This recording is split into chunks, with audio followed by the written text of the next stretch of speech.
आज सुद्धा काँग्रेस एकसंघ आहे। काल देखील रमेश चन्नीताला साहेब, उद्धव ठाकरे साहेब, आमचे सगळे वरिष्ठ नेते बैठक झाली, त्यात काही अडचण या ठिकाणी येणार नाही। निकाल लागल्यावर आपल्याला लक्षात येईल। दोन उमेदवार तुमच्या अनुपस्थित होते, त्याच्यामुळे नाही, तो ऑलरेडी गृहीत धरून त्या गोष्टी काही घेतलेल्या आहेत आम्ही। त्यामुळे आमचा उमेदवारीच्या बद्दल किंवा मतदान वाटपाबद्दल कुठलीच आशंका नाही। निश्चितपणे आमचे उमेदवार त्या ठिकाणी निवडून येतील। महाविकास आघाडीची उमेदवार निवडून जयंत पाटील यांची अडचण होणार आहे असे बोलले जात आहे। नाही, जयंत पाटील अडचण म्हणजे महाविकास आघाडीची अडचण नाही, तसं होणार नाही। म्हणजे काल बऱ्याच चर्चा झालेल्या आहेत आणि त्यातून नक्की मार्ग निघेल अशी आम्हाला खात्री आहे। आज तो सिक्युरिटी ॲक्टचं तुम्ही घेतलं पाहिजे। त्या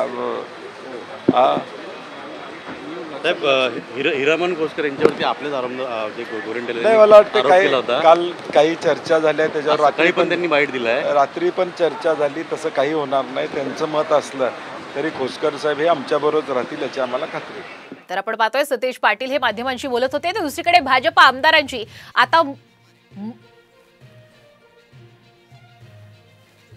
आणि अधिकचे अपडेट घेण्यासाठी जाऊयात आमचे प्रतिनिधी गणेश कवडे यांच्याकडे। गणेश, आपण पाहतोय आता फडणवीसांकडून भाजपच्या या सर्व आमदारांना मतदानाची प्रक्रिया ही समजावली जाते। काय सध्याचे अपडेट?